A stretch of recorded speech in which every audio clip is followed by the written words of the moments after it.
শেষ বিদায় আত্মার মাগফিরাত কামনা করি। এটা ছাড়া আমার আর তার নিয়ে কথা বলার কোনো ইচ্ছা নাই। তার ব্যাপারে গুণগান গাওয়ারও তো কোনো ধরনের প্রশ্নই আসে না, দুর্নামও করব না। কারণ তার হচ্ছে যে অনেক ফ্যান ফলোয়ার আছে বাংলাদেশে, হাজার হাজার কোটি কোটি ভক্ত আছে, তারা এসে আবার আমাকে ধুয়ে দেবে। সো ওনার ব্যাপারে বলেও লাভ নাই। উনি বাংলাদেশ ক্রিকেটের অটো চয়েস। উনি কোনো না কোনো ক্ষমতা বলে উনি হচ্ছে যে বিসিবির ফার্স্ট চয়েসে উনি থাকে সবসময়। উনি আজীবন ওপেনিং করে যাবেন এবং উনার মতো প্লেয়ার বাংলার জমিনে আমার মনে হয় হাজার হাজার যুগ পেরিয়ে যাবে, উনার মতো প্লেয়ার বাংলার জমিনে আবিষ্কৃত হবে না, বাংলার জমিনে থাকবেও না। উনি এক পিজি, পুরো বিশ্বের মধ্যে উনি একটাই মাল, এটা হচ্ছে যে লিটন দাস, মোনালিসা। হ্যাঁ, বলতেই হয়। তো এখন দেখেন ওনার যে ব্যর্থতা, ওনার যে উনি যেভাবে খেলতেছে, 10টা প্রথমত উনি নামাই দিয়ে গেছে আমাদেরকে। প্রথমত একটা প্লেয়ারকে আপনি কয়বার সুযোগ দিবেন? বারবার বারবার বারবার দিয়ে যাচ্ছেন। কত ভাই, আর কত? আমরা ক্রিকেট ভালোবাসি, ক্রিকেট দেখি, ক্রিকেটের জনপ্রিয়তা বাংলাদেশে আছে বলেই, তার কারণে আছে এই যে সাপোর্টাররা ক্রিকেটটাকে পছন্দ করে বলেই আপনাদের এত হাই লেভেলের আপনারা স্যালারি নেন, আপনাদের হাই লেভেলের এত স্পন্সর আপনারা পান, হাই লেভেলের আপনাদের এত জনপ্রিয়তা। আমরা ভালোবাসি বলেই। ক্রিকেট কিন্তু বাংলাদেশের জাতীয় খেলা না। যে বাংলাদেশের জাতীয় খেলা হচ্ছে যে হাডুডু। আপনি বলতে পারবেন যে বাংলাদেশের জাতীয় এই যে খেলার হাডুডুর অধিনায়ককে? কয়টা দল নিয়ে খেলে? কে অধিনায়ক সর্বশেষ ছিল বলতে পারবেন? সর্বশেষ বাংলাদেশে হাডুডুর খেলা কবে অনুষ্ঠিত হয় বলতে পারবেন? আপনিও বলতে পারবেন না, আমিও পারবো না। কারণ আমরা ওই জাতীয় খেলার রাখি না, খবরই রাখি না। আমরা ক্রিকেটটাকে ভালোবাসি, আমাদের কারণে আপনারা আজকে আছে জনপ্রিয়। কিন্তু দিন শেষে আপনারা আমাদেরকে ফিডব্যাক দিচ্ছেন জিরো থেকেও জিরো। কোনো ধরনের আমরা আপনাদের কাছ থেকে ভালো কোনো কিছু নিয়ে আমরা যেতে পারতেছি না। আমরা তো খেলা দেখি ভাই, আমরা তো খেলা কোনো লোভে দেখি না। আমাদের লোভ একটাই, ভালোবাসার একটা জয়ের লোভ আমাদের মধ্যে কাজ করে। এটাই এই বাংলাদেশ ক্রিকেট। ফিটনেস নাই এখন, ফিটনেস না ওই যে ঢাকা শহরের 8 নম্বর বাসের মতো, কোনো ফিটনেস নাই এদের, কোনো ফিটনেসই নাই এদের। ফিটনেস নিয়ে আমরা কি বলবো? এদের ফিটনেস নিয়ে বড় বড় তারকা প্লেয়াররা যারা এই বিশ্বমঞ্চ মাতিয়ে গেছেন, তারা পর্যন্ত প্রশ্ন করে বাংলাদেশের প্লেয়ারদের ফিটনেস নিয়ে। আমাদের হার্ডিডের কোনো ব্যাটসম্যান নাই। অবশ্যই লিটন দাস গায়েটায় অনেক স্ট্রং আছেন, কিন্তু ওনার ওই যে মারার বেলায় উনি শূন্য, ওই মালটাই শূন্য।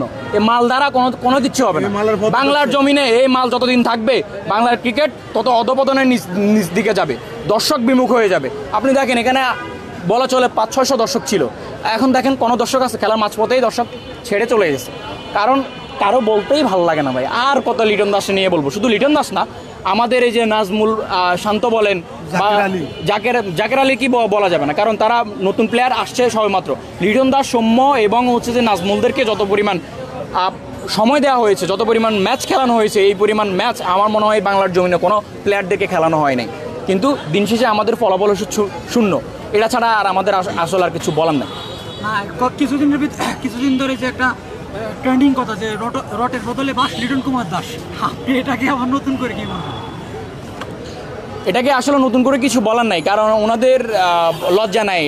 কি বলবো, সেই সাথে লজ্জা তো আমাদেরও লজ্জা নাই। আমরা দেখেন আজকে একটা জিনিস বলতেই হয়, দুঃখের বিষয় যে আমার মনে হয় সুন্দরবনের প্রতিটা আনাচে কানাচে যতগুলো বাঘ লুকিয়ে আছে সবগুলা নিবিড়ে কান্না করতেছি, চিৎকার করে কান্না করতেছে যে আমাকে ব্যবহার করে তারা বাংলাদেশের বদনাম করতেছে এবং আমার নামটাকে বিশ্বমঞ্চে তারা ক্ষুণ্ণ করতেছে।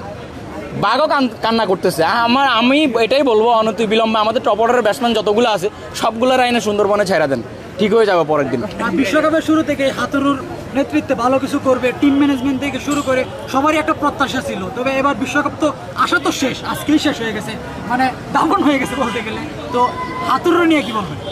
হাতুরুর নিয়ে আসলে কিছু বলার নাই। ও তো নির্লজ্জা, বেহায়া, বেশরম, আর ওর তো বাংলা বুঝে না। ওরে নিয়ে যত প্রতিবাদী করি আসলে লাভ হবে না, তার কারণ অব্দি পর্যন্ত যাবে না। আমরা একটা জিনিস বলি সবসময়, দেশপ্রেম। দেশের টাকা দেশে রাখেন, কিন্তু আপনি দেশের টাকা দিচ্ছেন বিদেশি মানুষকে, দেশের টাকা বাইরের মানুষ নিয়ে যাচ্ছে, তো দেশপ্রেম করে রইল আপনার। আমাদের দেশে কি আসলে ভালো কোচ নাই? সালাউদ্দিনের কথাই বলি, উনি কি আসলে আমাদের ভালো কোচ না? ওনাকে আমরা রেখেই তো দেশের টাকা দেশের মধ্যেই রাখতে পারি। দেখেন আমাদের পঞ্চপাণ্ডব যাদেরকে বলা হয় মেইনলি, পঞ্চপাণ্ডবের সাথে সালাউদ্দিন সাহেবের যে বন্ডিংটা, যে সখ্যতা, যেটা অনেক ভালো ছিল। এইরকম কোনো ধরনের কোচের সাথে এই ধরনের কোনো সখ্যতা কোনো প্লেয়ারদের আজ অব্দি হয় নাই। আর হাতুরু সিং সেটা তো প্রশ্নেই আসে না। আপনি আমাদেরকে টিচিং করবেন, একটা কোচ যখন অন্য একটা প্লেয়ারদেরকে শিখায় তার সাথে সম্পর্ক হতে হবে, বন্ধুত্বপূর্ণ একটা সম্পর্ক থাকতে হবে। আমাদের ওই যে দা কুমড়া সম্পর্ক, হাতুড়ি সিংয়ের সাথে অন্যান্য প্লেয়ারের দা কুমড়া সম্পর্ক, আমাদের পাণ্ডবেরও সেটা ছিল। কিন্তু আমরা আসলে আমাদের দেশীয় কোচদের কদর বুঝি না বলেই আমাদের আজকে এই অবস্থা। আমরা যে এতটুকু পর্যন্ত আসছি, এই যে আট পর্যন্ত খেলতেছি আমরা, এই যে বিশ্বকাপের যে 8 পর্বের, এটা হচ্ছে যে আমাদের আসলে ভাগ্য বলা চলে, আমাদের ভাগ্য। আমাদের হচ্ছে যে আমাদের টার্গেট হচ্ছে, আজকে ইন্ডিয়া কত রান করলো? 197 রান। 197 বিশ্বকাপ পরে আমাদের টার্গেট এত সকালে না। পাপন সাহেব তো বলেছিলেন, মাননীয় মন্ত্রী মহোদয়, ওনার তো কোনো ধরনের মরদ নাই, ওনার মরদ নেই, আসলে মরদই নাই। উনি মন্ত্রী হয়েছেন, কোনো মরদ নেই। সভাপতি থাকতে ওনার কোনো মরদ ছিল না একটু চেঞ্জ করে কোনো কিছু করার। আর ওনার হচ্ছে যে এখন মন্ত্রী হওয়ার পরে কোনো ধরনের মরদ নেই যে দলটাকে এত সুন্দর করে একটু সাজানো, উনি লিড দেওয়ার, ওই ধরনের মরদ নেই। কত কিছু হচ্ছে যাচ্ছে, কিন্তু ওনার কোনো মাথা ব্যথা নেই, কোনো মাথা ব্যথা নেই। তো এদেরকে নিয়ে ভাই আর কি বলবো বলেন? আর কতটুকু হতাশের শেষ পর্যন্ত চলে গেছে। আরেকটু গেলে মনে হয় যে আইসিইউতে, ঢাকা মেডিকেলে ভর্তি হওয়া লাগবে, এই পর্যন্ত। আর কিচ্ছু বলার না আসলে এদেরকে নিয়ে, কোনো কিছু।